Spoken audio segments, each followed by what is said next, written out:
Good morning, good afternoon, and good evening, guys. Celtic Warband here, and welcome to my first ever Total War review.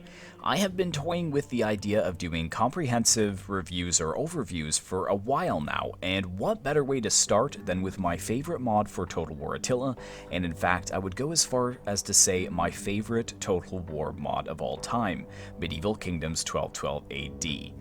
Now, I have played hundreds of hours in this mod from its earliest stages to its current state today as one of the most popular Total War mods of all time. For many, it was the long-awaited Medieval 3 that we had all been waiting for.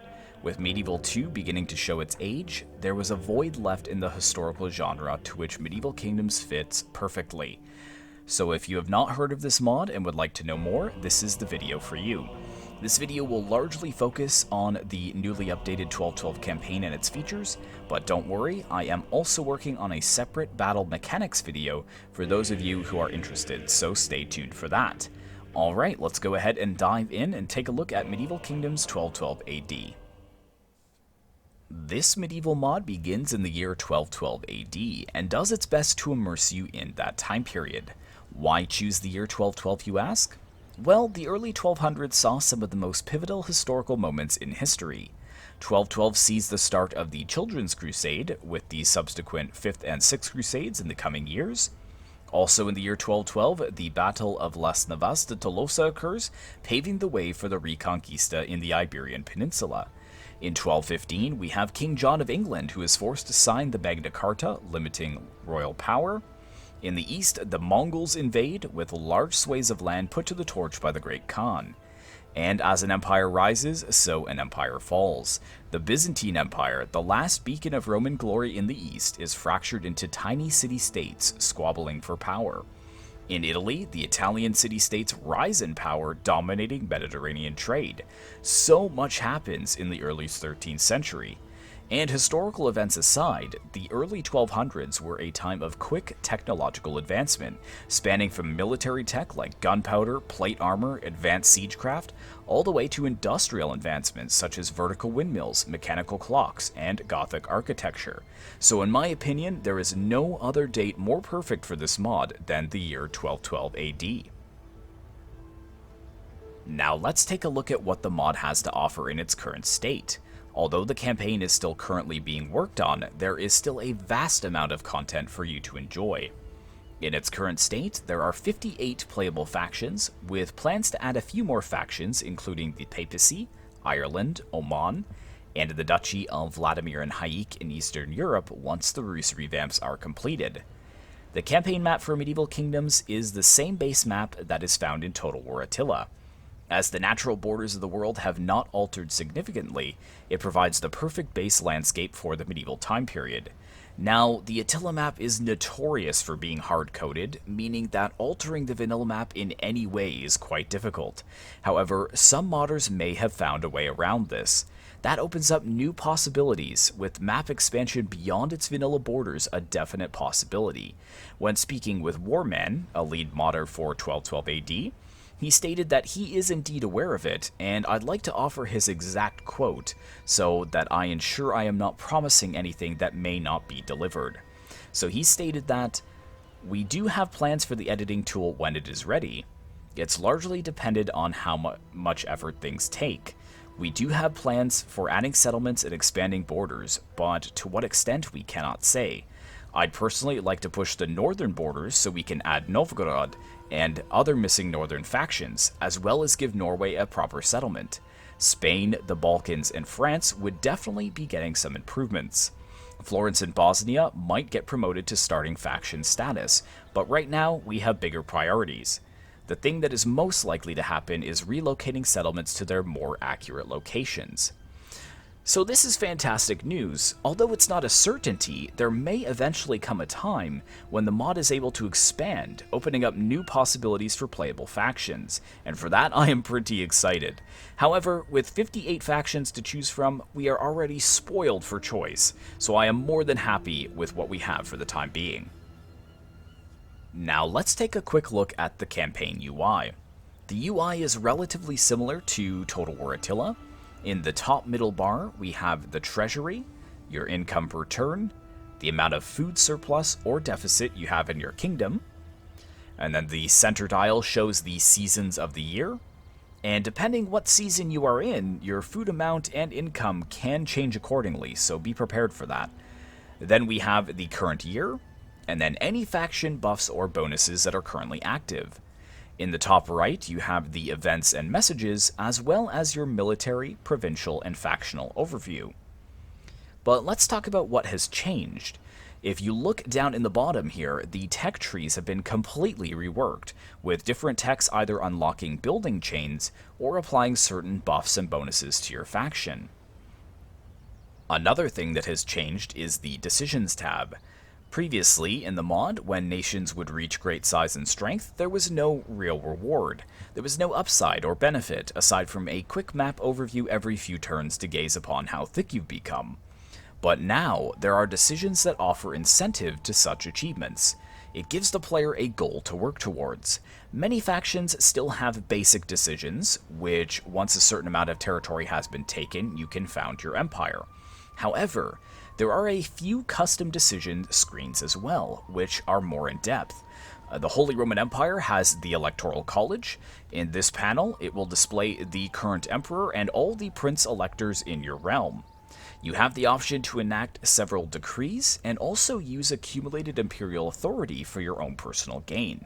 It's a very unique system, and I'm very interested to see what other factions get a similar system to this.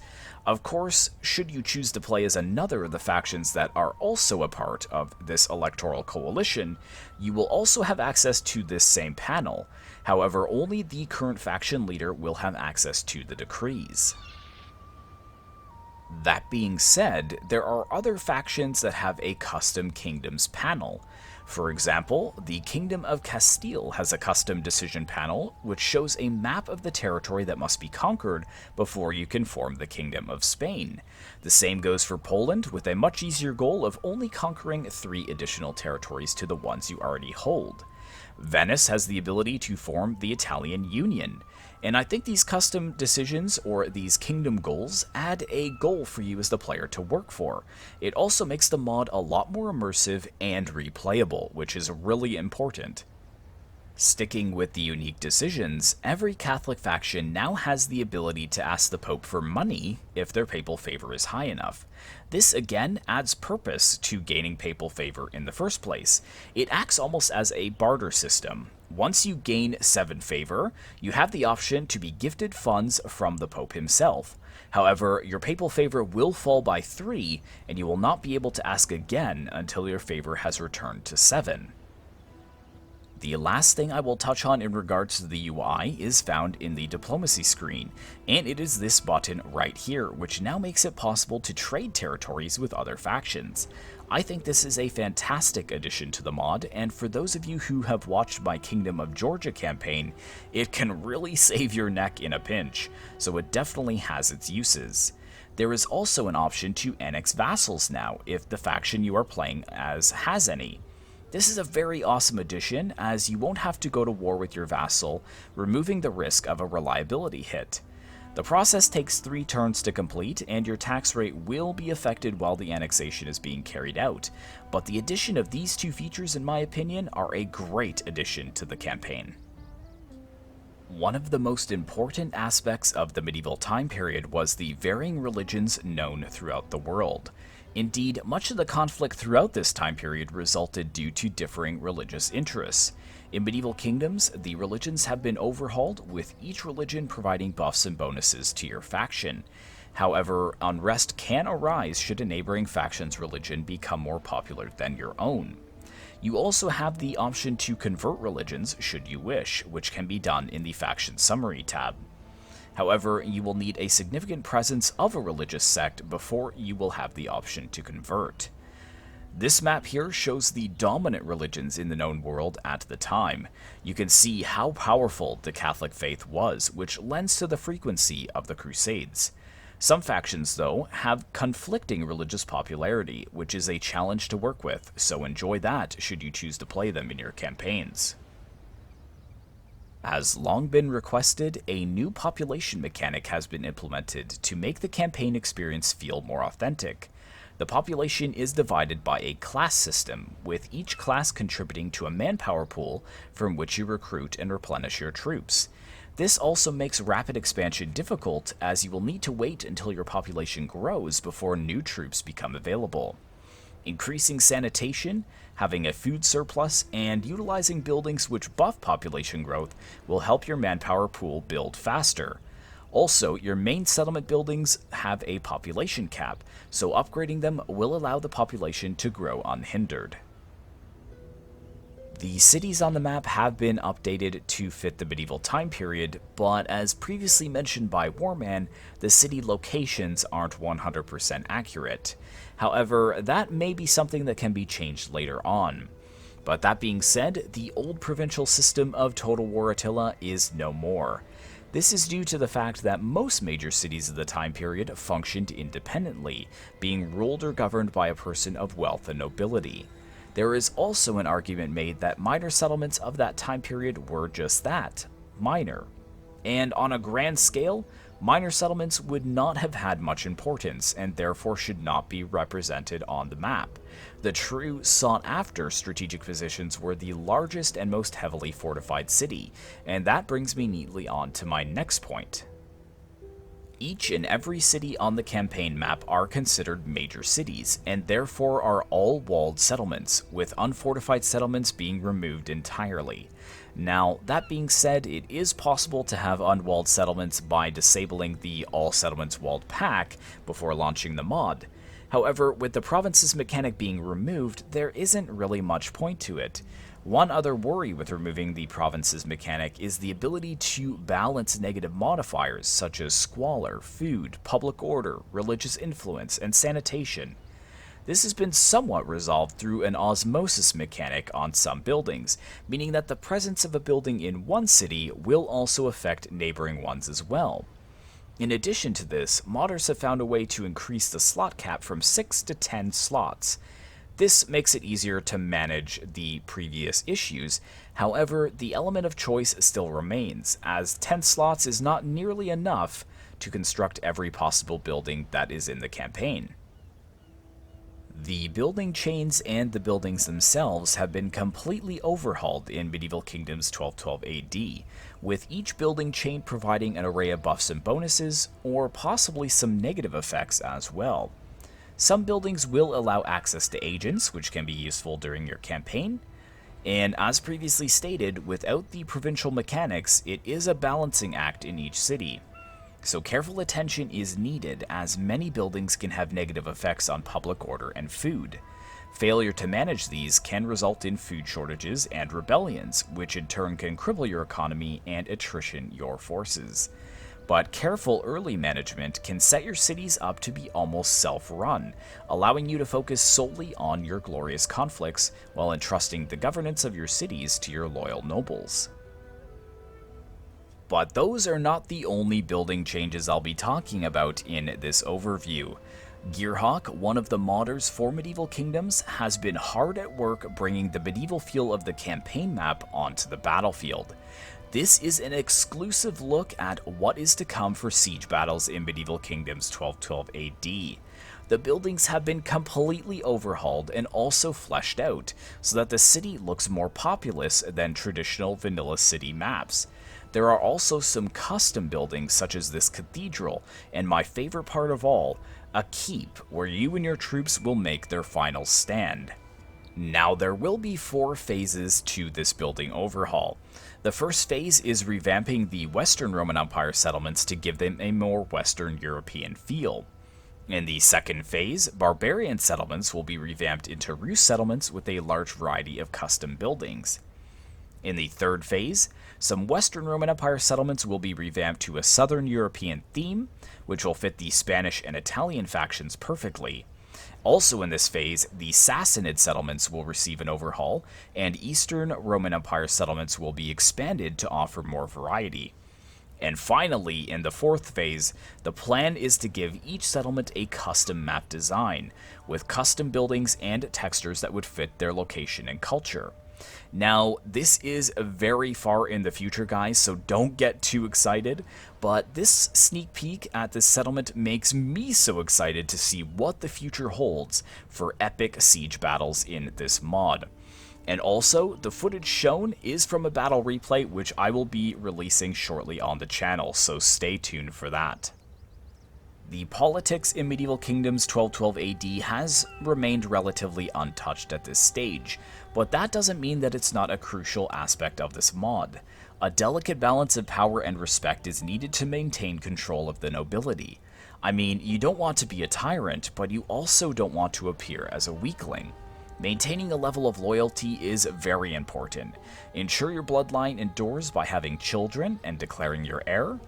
Nobles of other families can either marry into or be adopted by your family, and if certain nobles become too influential, there is always the option to remove them permanently. Finally, we come to the scripted events that are present in the campaign. There are only a few events that occur in the campaign as of yet, but there are plans to add more in the future. There is, of course, the Fourth Crusade, which launches quite early on in the campaign. We, of course, have the Mongol invasions and the subsequent Timurid invasions, which are more region-specific events. For example, the eastern factions are completely devastated by the Mongols as they burn their way west. However, it is unlikely that you will encounter them while playing as England. Who knows, though? Maybe the Mongols had no knowledge of shipbuilding. And anyways, looting and pillaging was more their thing. That being said, there are some events that have a more widespread effect. The bubonic plague and the Great Famine are good examples. Many players have reported that the events can be crippling to the campaign, but historically it was just that.